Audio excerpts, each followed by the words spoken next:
Is your business truly protected? In this episode, we dive deep into the world of insurance with JD Hulve, the CEO of Uni-Vanguard Insurance. Discover why having the right coverage could mean the difference between resilience and ruin. Don't miss this insightful discussion. It might just save your business. We are now open for business.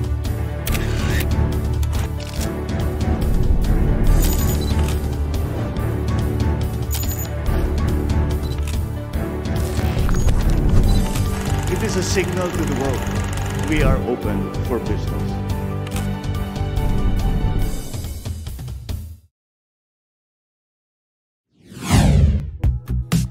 We're diving into a topic that often gets overlooked until it's too late, and that is insurance. If not for the pandemic and repeated calamities, the awareness on all types of insurance wouldn't be as wide as it is now. And whether you're running a small business or managing your personal assets, insurance is your shield against life's uncertainties.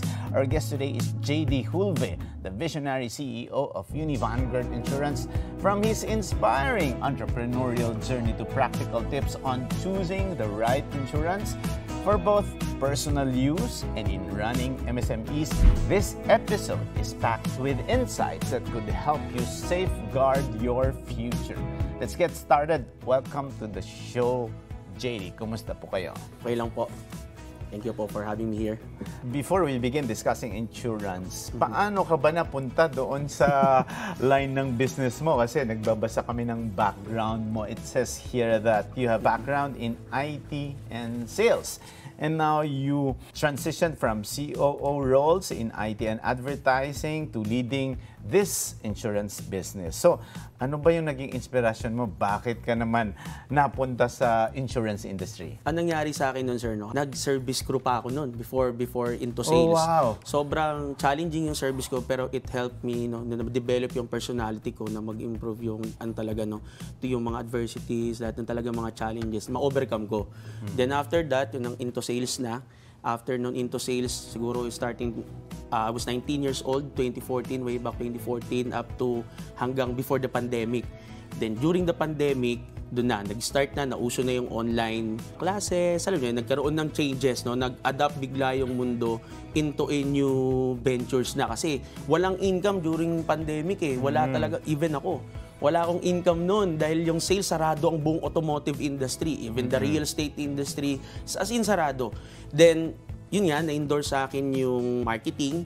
So, I was into marketing naman, sales and marketing nga eh. Then, doon, unti-unti, na-dive in ko yun, tapos nag-matured, may mga clients na sa ibang bansa, tapos nag-venture kami into an agency.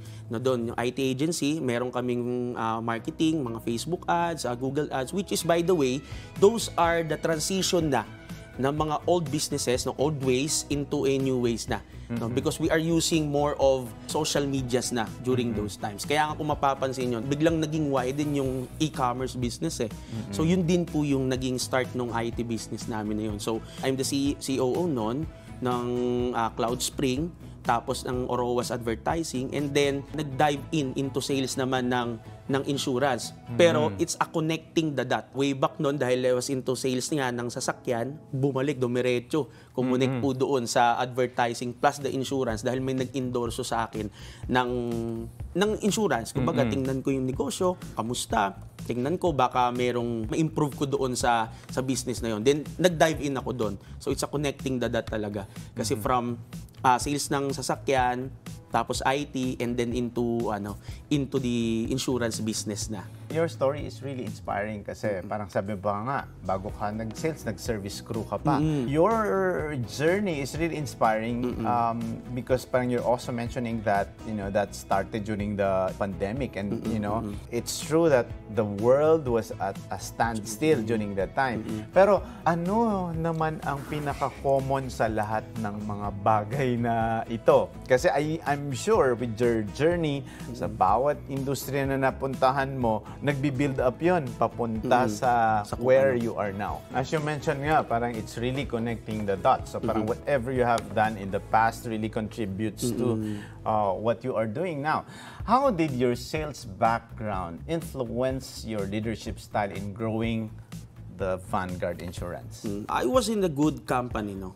Before, sa automotive, and nung nag-real estate ako, I'm with the, up to until na naman, with my boss. Nagkakaroon kami ng gathering, nagbumotor-motor kami. So, yung influence nila, na-adapt ko yung the way, the hard work, the way sila magtrabaho, and everything, and also they are coaching me. No, kasi, ang sales is a coaching eh. Merong mga ibang nagsisales, pero hindi nagsasucceed on that part. So, it's really a skill kasi diba, na-aralin mo talaga. Exactly. Skill, but also effort. Pati dedication. Yun ang pinakamahalaga in the sales eh. Kasi pag wala kang dedikasyon, walang mangyayari sa'yo dyan kahit anong gawin mo. I am working 24/7. Walang tulog. Natutulog lang ako during those times. Sa FX lang. Doon lang ako natutulog. Para lang, alam mo yun, para makalamang ko doon sa competitors ko on the sales. Kasi isa competition eh. So, na-adapt ko yun, na ituro ko sa mga tao ko on how do they do the hard work and also the dedication. And up to until now, I'm proud to say with my people ngayon, they're getting talagang good income sa lalo na in my sales. Talagang na-adapt nila yung culture na na-adapt ko from the previous boss. Yung mga boss, yung mga leaders na nakakasama ko, they are the talaga plus factor for me na kung bakit ako naging meron tayo ngayon. So that's the insight of JD kasi parang in whatever you do, somehow you need a mentor. You know, somebody should mentor you on that specific skill that you probably lack. Okay. Now, speaking of insurance, alam naman natin, 'di ba JD sa pagbibenta, sabi nga nila, mahirap din ang pinakamahirap yata. Sabi nung iba, ang pagbibenta ng insurance. Kasi siyempre, pag insurance, it's something that is not tangible. Diba? Hindi mo mahawakan. Siguro ang mahawakan mo yung policy. Diba? The paper. How is it different from the other things or the other products and services that you have sold in the past? Sa akin for me, from the cars, from the condominiums, yung mga bahay, from yung mga shoes na naging ganyan, nagbenta ako ng mga sapatos, nagpi-flip ako eh. Up to until now naman, nagbabayan sila ako ng kotse and motor. Okay. But si insurance kasi, wala kang inventory number one. Wala kang hinahabol na ito lang yung availability, ito lang yung dapat ibenta. Wala kang inventory pero may quota ka. Pero may quota. Kasi it's a natural thing. Kasi it's a sales. But the good thing about it is, kumbaga ang binibuild mo dito is the trust. If you know how to build yung credibility mo na maayos, yung tiwala ng kliyente, alam mo paano makuha yung mga yon, and at the same time, tulad nga sinabi ko, 24/7 ang trabaho ng sales. Even natutulog ka, pag may tumawag, immediately kailangan mo sagutin. No? Kasi it's part of your job. It's a part of your trabaho namin. Yes, So, yun yung ginawa ko. Yun yung naging, kumbaga sa akin, mas madali na dahil nga, mas mahirap nga magbenta ng sasakyan eh. Dahil papa-approve mo pa, may mga ganon. Dito, wala kang ganon kasi kung kotse ang pag-uusapan, so damakmak ang sasakyan sa Pilipinas. Millions of cars ang meron dyan.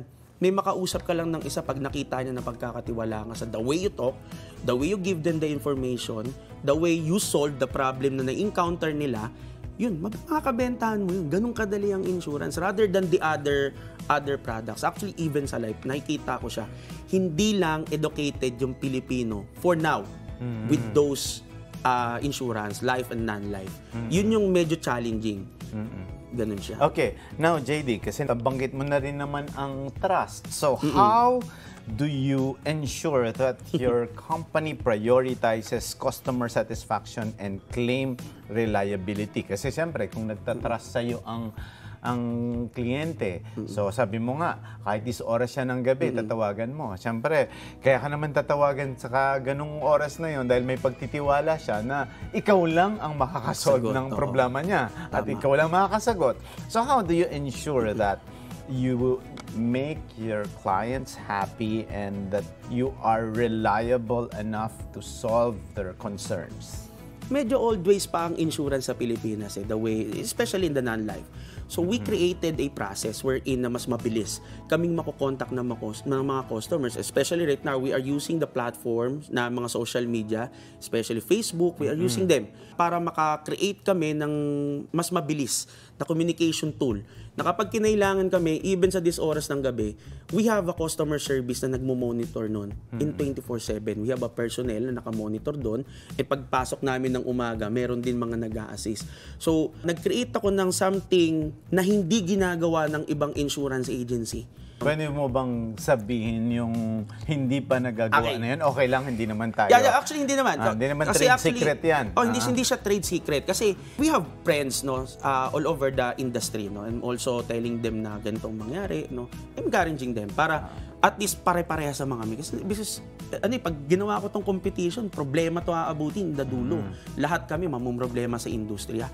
Now, before the process ng claim, for example, may problema ang customer. Ang proseso, kailangan mo mag-email, sagutin ng insurance yung email na after 3 days, 4 days, tapos na yun nangyayari. But today, we are using the platform, social media platforms to contact us.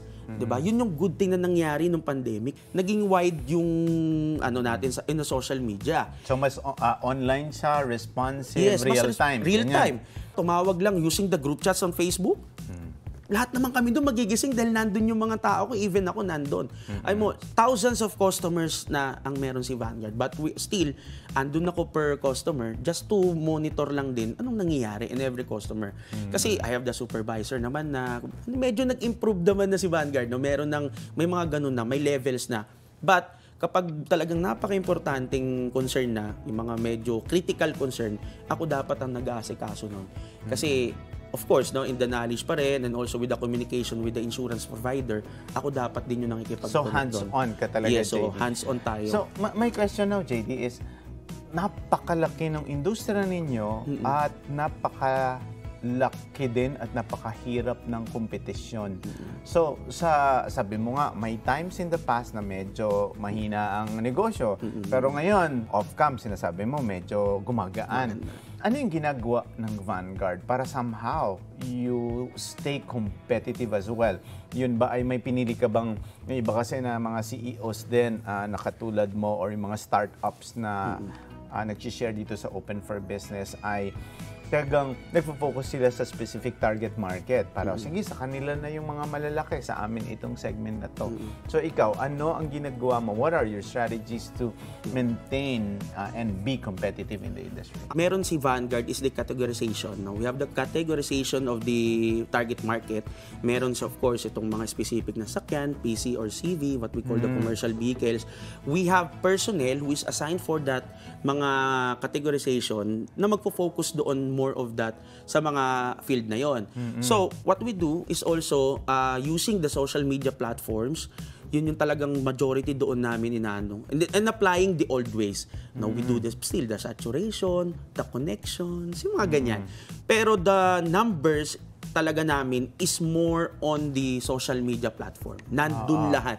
Tao ngayon, they are looking for ito ba katiwa-tiwala? Doon na nagbe-base, hindi na nagbe-base doon sa mga pag sinerch nila, ay pangit dyan, huwag na dyan. May ganun na. May factor na ganun. Even ako naman pag bumibili ako, di ba, meron tayong mga pinagbibilan.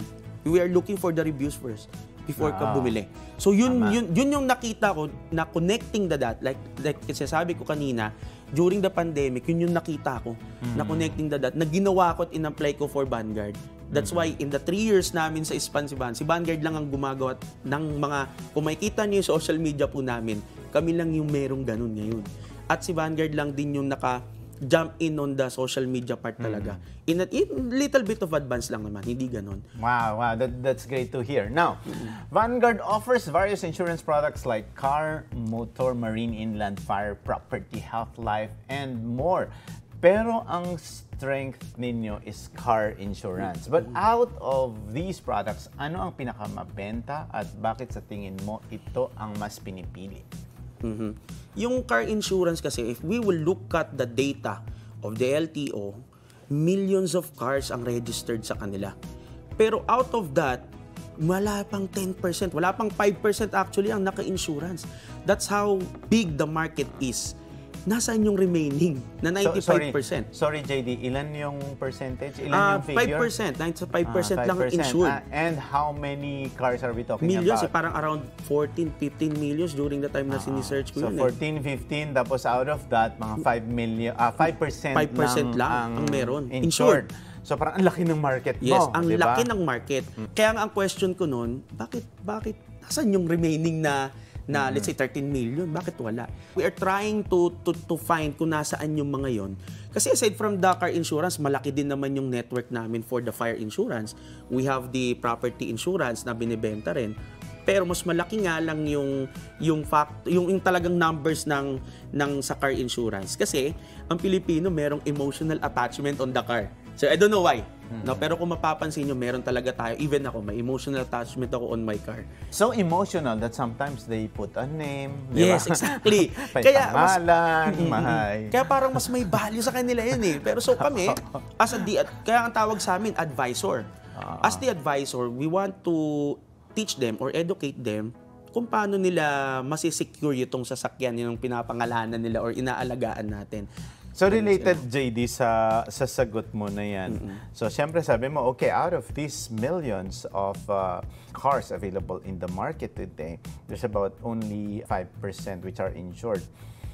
Now, ang tanong is, bakit hindi sila nagpa-insure? Meron bang pagdududa? Meron bang parang may fear ba? Or ayaw bang gumastos na kasi parang lumalabas if it's insurance, parang that's additional expense. Yes, expenses, yes. Diba? So, ano yung parang what is the response? Ano sa tingin mo? Why are people afraid or why is there hesitance? What causes this? Same with the life insurance, no? People tend to look the insurance as the expenses kasi. That's the number one factor. The problem with the salespeople, the salespeople, they are not educating the Filipinos. Dahil yun yung nakagis na process sa Pilipinas, benta-benta dito eh. Pero they are not educating the people on the benefit of that product. So paano sila bibili? Even ako naman pag binentahan mo na ako, ba't nagbebenta ka sa akin, di ba? Yun eh, hindi talaga edukado ang mga Pilipino on the non-life and life insurance. Hindi tayo miski ako nagsisimula, wala naman ako pakialam sa car insurance eh. Kasi pwede ko naman pagawa yan eh. 'Di ba? So hindi naman ako educated on that part. Kaya yun ang importante, dapat yung salespeople din is educated. Kaya hindi sila bumibili, kaya hindi rin nag-a-avail, hindi rin nagpo-purchase or hindi rin nag-i-invest kasi it's like an investment para sa atin. Kaya hindi sila nag-i-invest kasi hindi educated, hindi well explained yung ano yung binibili nila. So, having said that, JD, paano ba Sales 101? So, paano mo ba bibentahan or i-educate ang dapat kumuha ng car insurance? Kunyari, sige, may nabili ako. So, parang how would you inform a customer the benefits of a car insurance, for example? First thing na kailangan mong gawin, no, especially kami, as the advisor, is to educate first yung mga tao. No, the benefit, the whole policy must explain, the journey, kung paano ginagawa po yun. From the past experience sa mga customer, dapat ibinibigay mo rin dun sa mga new or yung mga uneducated na dun sa insurance. No? Ginagawa namin, if you will look at our Facebook page, no, pag nakikita po ninyo, pag nabibisita po ninyo yung Facebook page, all of our contents, all of our videos right there is an educational videos. Example, ano yung mga sinasabi ng mga content Okay, ito yung mga content. No, if you will look at our Facebook page, makikita nyo po doon, meron yun doon yung benefit ng, for example, yung TPL. What is the difference between the CTPL and the comprehensive insurance? Pag binaha, yung mga acts of nature. So, dapat yun, piece by piece of the insurance policy, even sa non-life at life, explain dapat natin on the customer. It's not about selling kasi. Tama. Kasi pag napaliwanag natin ng maayos yun, yung benta, darating na lang naman eh. So, kaya yung ginawa namin, the priority na ginawa po namin is to focus on giving the information first before selling. Hindi kami nagbebenta. We are telling them, we are teaching them. Afterwards, tsaka na lang bumabalik na lang talaga yung mga customers kasi mas na-explain yung insurance policy rather than walang explanation. Walang Pilipino ang nagbabasa ng insurance policy. It's our duty, no, as the advisor, na ipaliwanag po yun. Tama yan. Kasi sometimes the policy is in fine print.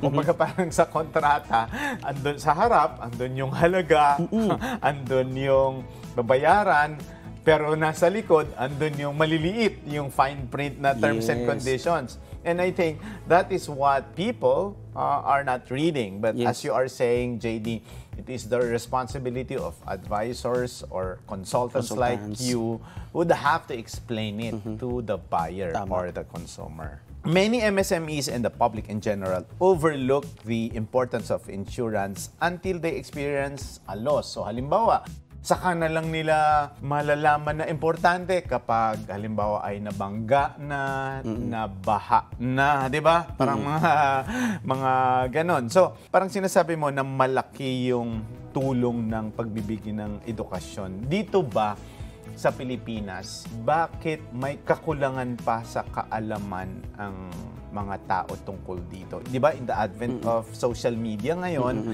mas may access na sila sa information. So ngayon ba, sa tingin mo, nababago na rin yung pagtingin ng tao sa pagkuha ng insurance? O parang, although kasi sinasabi mo kanina, combination pa rin ang ginagawa nyo. May traditional way, traditional methods, and what you do is you put together what you have learned on the digital space and then you combine them together, di ba? Tulad nga noon, pag bumibili tayo normally, pag bigay ng insurance policy mo, wala na eh. Wala na nag-i-explain. So, yun very challenging po yung part na yun. So, binago po namin sa ginagawa po namin. No? Ang normally na ngayon, we do the seminars after they will buy the insurance from us every Saturday ng 8 p.m. Kasi yun yung normal na pinakamaluwag eh. Nagbibigay kami ng seminar sa lahat ng mga customers namin just to give the information and the right process doon sa insurance. Just like sa mga non-life insurance, kinagandahan ng non-life insurance ngayon, lahat sila online na rin eh. They can do seminars, they can discuss the policy through the meetings online. So, pinakamadaling na access na. Kaya nga ngayon, mas madali na siya na ipaliwanag kasi marami ng way. Hindi katulad noon. Ang hirap eh. Pag magpapadala ka doon sa bawa, yung policy mo dito galing, papadala mo sa Cebu. Paano mo ipapaliwanag yung insurance policy kung taga Cebu yun? Diba? So, mahirap din. Ngayon, with the social medias, with the platform online, yun ang ginagamit ngayon all throughout. Kaya mas madali na siya. Sa nakikita ko, marami hindi naman ganun kalaki yung percentage, but nag-i-improve. Meaning, unti-unti nagkakaroon ng changes at nagiging knowledgeable na yung mga tao. Kasi nga, when you look at the social media, meron nga dun mga nagtatanong na sa investment part na ng life naman. Sa non-life insurance, we have the groups, we have the community, nagtatanong paanong ganito. So they are already, parang nagiging aware na. Pero hindi pa ganun kalaki. Marami pa rin medyo naiiwan na. Ang Open for Business, JD, as you already know, is also about providing a lot of content to support MSMEs and small businesses. So dahil nga sa advokasya ng Open for Business sa pagpo-promotion ng MSMEs na kinabibilangan mo din, ang tanong ko ngayon ay ano ba ang pwede din nila na insurance or experience na ma-provide mo sa mga MSMEs? Or from your experience, what types of insurance do you consider essential for MSMEs to thrive and protect their assets? Kasi sinabi mo na kanina off-cam na both combination of B2B kayo and B2C. O ngayon, halimbawa, ang daming nanonood sa atin ng maliliit na negosyo. So mga negosyante, may-ari, baka nga yung iba dito, may car fleet pa. Yes, tapos, siyempre, di natin alam kung may insurance yan. Baka parang gusto niyang tapyasin yung gastos niya. Wag na. So, ano yung offerings ng Vanguard? Ano yung mga bagay sa MSMEs? Actually, may mga field na dapat tayong tingnan dyan. For example, ang business mo is nasa automotive side or car industry, you're selling cars or you're having the fleet of cars na for businesses, mga ganyan. Pwede nag-o-offer si Vanguard na what we call ng TNVS na insurance. So, meron tayo noon. So, for the business naman, we are also catering yung mga, let's say, construction side. Meron kaming mga bonds na pwedeng ilagay doon. Construction bonds, yung mga ganyan. Kapag naman nasa judiciary ka, meron naman tayo yung mga bonds doon na nilalaan din. Sa lahat ng field, Sa lahat, even sa pet ha, meron po tayong pet insurance. Kung ang business mo ay nasa pet side, let's say yung mga pet shop, yung mga ganyan, you can also offer an insurance for the pets. No, sabihan nyo lang kami because we are also giving you the discounts and also nagtuturo naman din Paano kami. yun? Insurance for the pets. Paano yun? Ano yung coverage nun? Yung death, yung mga ganyan. Okay. Pag namatay yung pet mo, oo. so parang you will receive something. Yes, may ganun siya. So meron na tayong ganun. Meron na nga tayong personal accident, may PA din na insurance. Maraming cover ang insurance. Meron din fire insurance. So if you are into business, let's say yung mga rental ng mga bahay, condos, pag mga ganyan property investment, pwede ka mag-invest on that. Pwede mong simulan din yung business or pwede kang mag-avail ng fire insurance. So napakalawak ng non-life insurance. Everything, even your gadgets. No, merong insurance ngayon sa gadgets. So everything that has walang life pero with value, ini-insured po 'yan. So kahit anong halaga. Kahit anong halaga po. Ngayon, ito uso sa Pilipinas 'to. Kasi siyempre, dito sa Pilipinas, lalo na kapag mga bear, 'yan, 'di ba? Start tayo ng September, 'di ba? Ang daming bagyo, daming mga floods. So parang with the many typhoons, natural disasters that we experience every year, how can insurance policies offer genuine protection to vulnerable businesses and vehicle owners? Although nasabi mo na kanina kasi 'di ba yung act of nature, Yes, hindi niya alam, hindi pala kasama 'yon yung baha.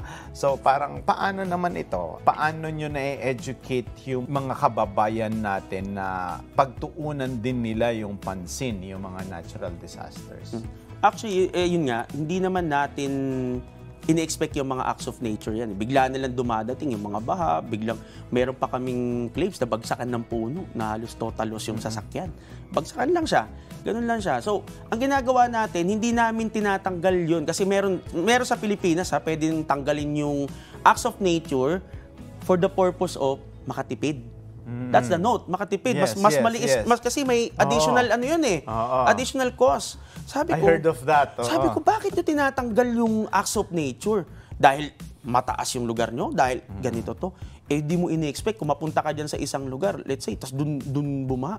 Dun maabutan. Dun maabutan yun. Biglang wala kang acts of nature. Walang sasagot nun. Walang sasagot. So, lagi namin sinasabi, pag may nagre-request nun, lagi sinasabi namin, the policy, may inclusion na talaga yun dapat ng acts of nature. Hindi namin tinatanggal at dapat nandun lang yun. Whether you like it or not, nandun po yung acts of nature. So, upon the discussion, sinasabi na namin na, ma'am, itong binibili ho ninyo, ma'am, sir, meron na po itong tinatawag na acts of nature. Na which is anong kino-cover? Fire, kung makasunugan po yun ba, yung bahay po ninyo, masunog, tas wala po kayong CGL o wala pong insurance yung ano, pwede pong makover po ng insurance po yung sasakyan. Pag binaha naman po, cover din po yun. Pag mabagsakan ng mga puno or anything about nature, basta po mangyari po dun sa sasakyan, kino-cover po yun. At kasama na po dun sa insurance policy. Kasi when you look at the insurance policy, may indicated po doon na acts of nature with the price po, specific price po doon. In total, tas ito total po siya doon But sa it's still an option, JD, natanggalin nila yon. Pero sa iyo, dinidiscourage mo yon. Dinidiscourage ko na. Even sa past, mga nagtatanong sa akin, hindi ko talaga siya allowed. For me, pero sabi ko na nga sa iba, wag nyo nang tanggalin yan. Kasi kaliit-liit lang naman yung amount, tapos kung tatanggalin mo, pag naperwisyo yung kliyente, mas malaki yung damage. Roughly, mga magkano ba yon? Depende. Actually, with the price doon, ang insurance policy, makikita mo sa gilid, nandun lang yung specific price eh. Around 600 pesos lang yan na dinagdag dyan. 600 to 800 pesos lang, tapos tinanggal mo dahil para lang lumiit yung coverage ng premium. Tapos pag nagkaroon ng problema, mas malala. Ang magkano ang value ng sasakyan? 500,000, 300,000 versus of the 600 to 800 pesos na i-add up sa premium. Hindi siya makatarungan at alisin. And especially right now, grabe. During the time nung na-interview ko with Net95 noon, ang nangyari yung mga unexpected places, binaha eh. Sa Fairview, meron. Ang taas-taas ng Fairview. Binaha po yun. At maraming ganon ngayon na lugar yung dating Hindi naman binabaha. Ngayon, iba na. Binaha. Well, not only here in the Philippines, even, di ba, saan ka ba naman nakabalita na, for example, in Dubai or parang Middle East, di ba? Parang may Biglang baha baha. doon, may ulan doon, di ba? And even in the most expensive areas in the world, like the richest and the most popular, di ba, in California, sa Hollywood, may fire. Parang dati, Hindi parang, naman. di ba? Parang alam natin, parang, uy, safe lahat doon. Napaka-unusual yung mga nangyayari sa nature ngayon. So, for me, it's not recommended na alisin talaga po yun. Okay. So, related pa rin dyan dahil frequent threat nga sa Pilipinas. What is your advice to car owners or MSMEs on preparing insurance documents for easy claims processing? Ito naman na yung pagsiservice mo, process na. Number one, ang gagawin po ninyo sa lahat na customers, sa lahat din ng mga SMEs, basta pag meron po kayong dokumento, wag nyo pong itago sa mga insurance agency or insurance agent or advisor po ninyo. Nakasanayan sa Pilipinas na itago yung mga nangyayari. Yung parang, ito hindi naman to kailangan babaguhin yung statement, babaguhin to. Huwag nyo na pong gawin yun. Malpractice yung mga ganun. Dahil dapat, kung ano yung nangyari, sabihin natin yung totoo.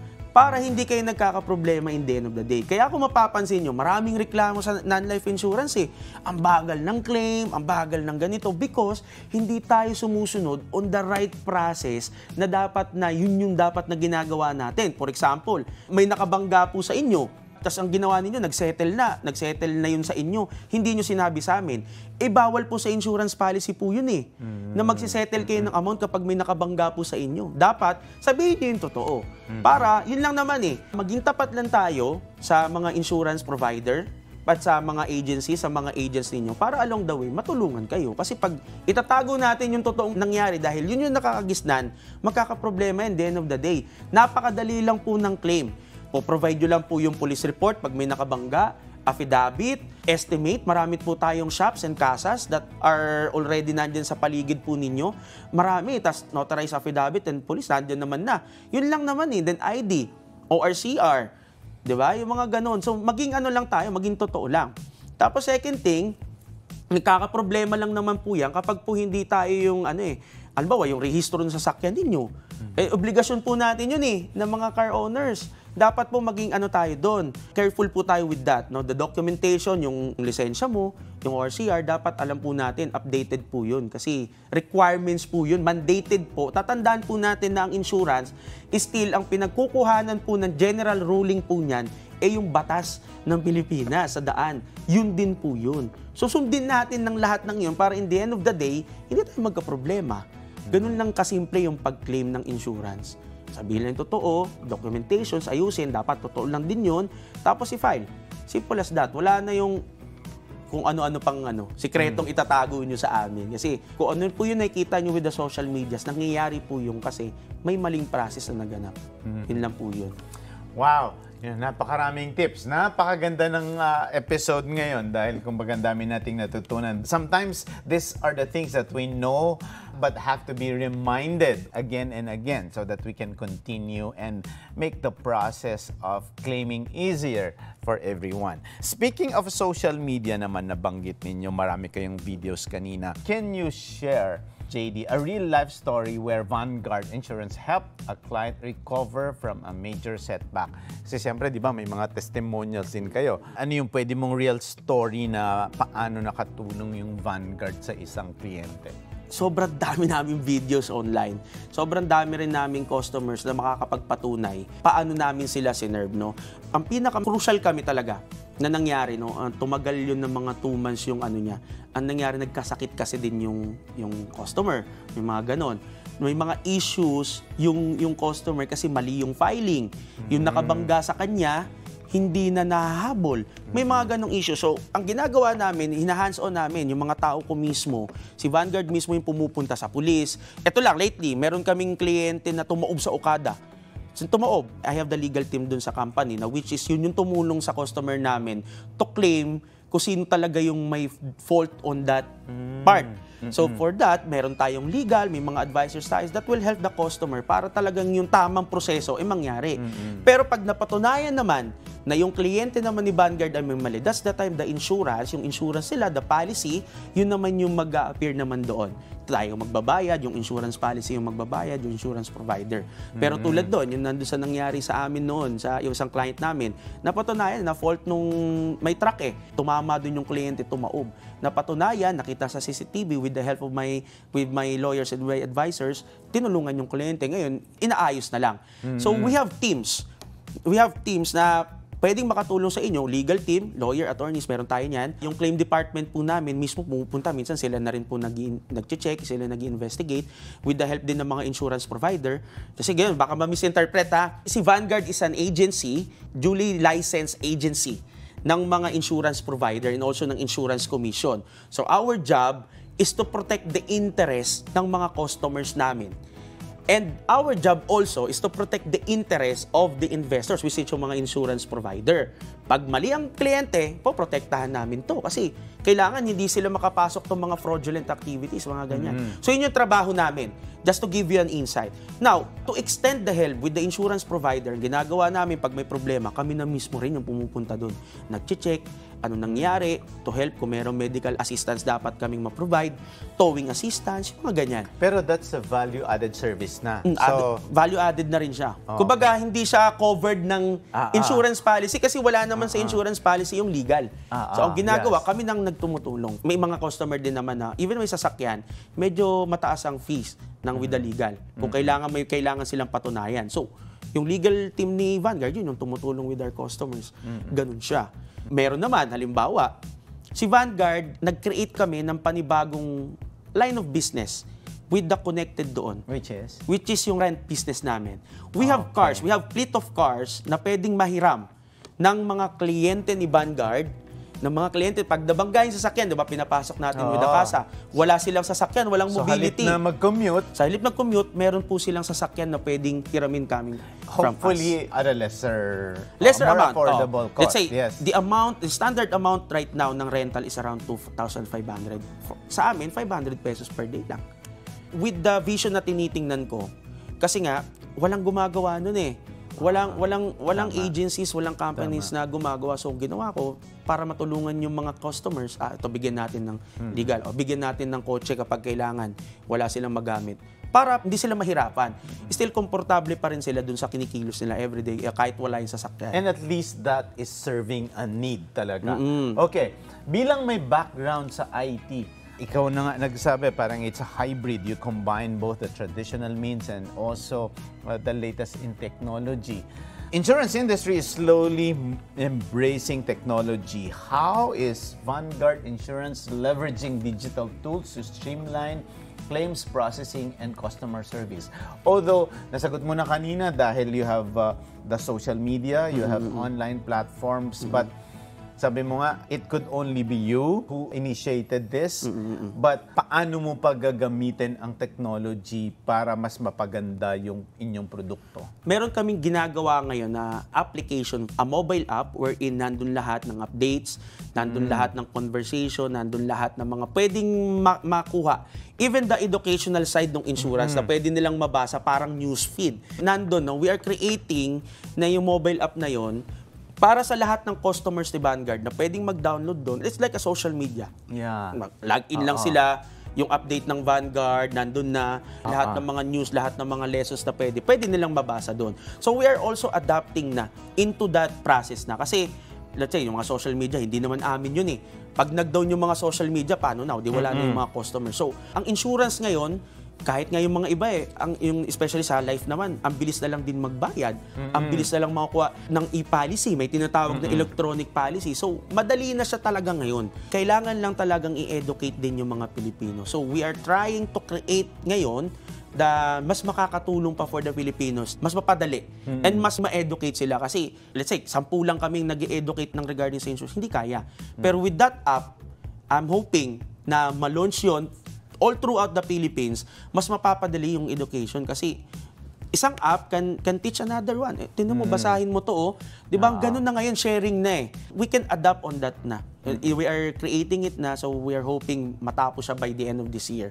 Wow. And hopefully you will guest again to discuss Yes. that. Now, JD, sinabi na natin kanina, ang daming kompetisyon. Pero, pwede bang magbigay ka ng maybe 3 factors or parameter? Paano ba ang tamang pagpili ng isang insurance provider? The insurance provider is already mandated ng Insurance Commission. Now, kami, para kaming arm ng mga insurance provider. Number 1 na kailangan nyo pong tingnan, dapat po yung insurance agency or agent is a duly licensed ng Insurance Commission. Okay. Dapat may lisensya. Although, pwede naman po, let's say sa amin, we're creating an opportunity for the Filipinos naman na magbenta under the license ni Vanguard. So, pwede nyo kaming itap. Kung gusto nyo pong magbenta, pwede po yun. So, So, ito potential na for people who would want to be, how do you call seller, them? Dealers, mga ganyan. Okay. So, yun yung number 1, dapat duly licensed. Number 2, of course, when you look at the social medias of that, kailangan updated. Kasi doon naman tayo nagbe-base ngayon, dapat updated po yun. Nakikita nyo, there are people na nandun talaga at nakikita ninyo yung mga tao. Mamaya, bumibili lang kayo sa wala, mga house-show, mga ganyan, tinatawag. Dapat nakakausap ninyo, napupuntahan ninyo yung opisina, yun yung number 2. Last, of course, legit yung policy. You can verify your insurance policy using the online platform ng lahat ng insurance provider dahil meron kayong policy number. Kung gusto nyong i-verify po yun, itawag po ninyo sa insurance policy. Ma'am, sir, si Vanguard kasi nag-issue sa akin ng policy, ito yung policy number ko. Legit po ba ito? Mag-verify naman po kayo. So, pwede mo silang tawagan. So, kung sila insurance provider, kayo naman ay... Insurance broker. Insurance broker. Oh, Okay. So, ganun. malinaw yon. Insurance provider and si Vanguard is insurance broker. Para nyo kaming tulad yan, para ma-verify ninyo, para kayo nag-i-invest. No, para kay investor, may broker kayo nag-invest. Kami naman, ang trabaho naman namin, ilagay yung pera ninyo sa mga tamang insurance provider, yung maayos. Para pag nagka-problema yung mga kliyente, kayo, mga customers namin, doon sa mga na-investan namin o napaglagyan namin ng payment ninyo, maayos. Para kaming broker, ganun kami. Tinitingnan namin ano na nagiging positive or negative dito sa company na to. Dapat to. Hindi na tayo kumuha dyan. Ma'am, ito po kasi may ganito. May ganun na kami. So, yun yung role namin. Kaya yung 3 na yon, yung sundan nyo lang yon. Dapat license, dapat makita ninyo, may opisina, may physical office. Pangatlo, dapat ma-verify ninyo. Ganun kasimple lang yung pagkuha ng policy. Now, JD, a lot of people are watching. Where would they find you? Where would they get more data from Vanguard in case they would want to probably join you or get insurance from you? Where will they go to get more information about Vanguard? So, if you want to purchase or buy the insurance, pwede nyo po kaming i-message on our social medias. Vanguard Insurance Services, we have the Facebook. We also have the TikTok and also the Instagram. Pwede nyo po kaming ma-visit doon. Also, if you want to be a dealer, no, nagbebenta under the license of the Vanguard para makapag-start kayo ng business, makapagsimula rin kayo ng income ninyo. Pwede nyo po kaming itap din on our social medias. Message nyo lang po ako na napanood nyo po tayo dito sa Open for Business. And if you want to be also the franchise, no, we are having the franchise na by Bermans. I-announce po din namin across the social media po namin yon. So, more, pag gusto nyo naman po bumisita po sa aming office, our office is located at 5th floor, 1 Rev Trade Building, Lagro, Quezon City. So, yun po yung location po namin. Pwede nyo po kami puntahan doon. Let's have some coffee, talk about business if you want to start yung non-life insurance para mas makita nyo rin na what is the advantage of this business.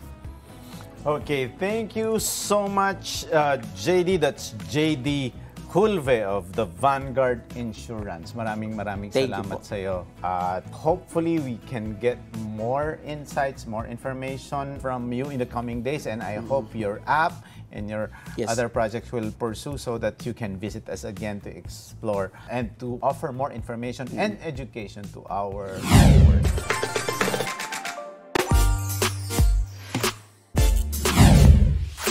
And the buzzword of the week is AI-driven underwriting. It automates and enhances traditional risk assessment processes using data science, automation, and deep learning models.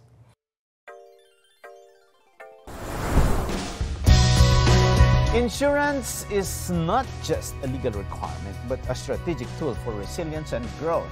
Whether you're an MSME owner, an entrepreneur, or simply someone looking to protect what matters most, remember, the right insurance policy can be your greatest ally in terms of uncertainty. So be prepared and stay protected.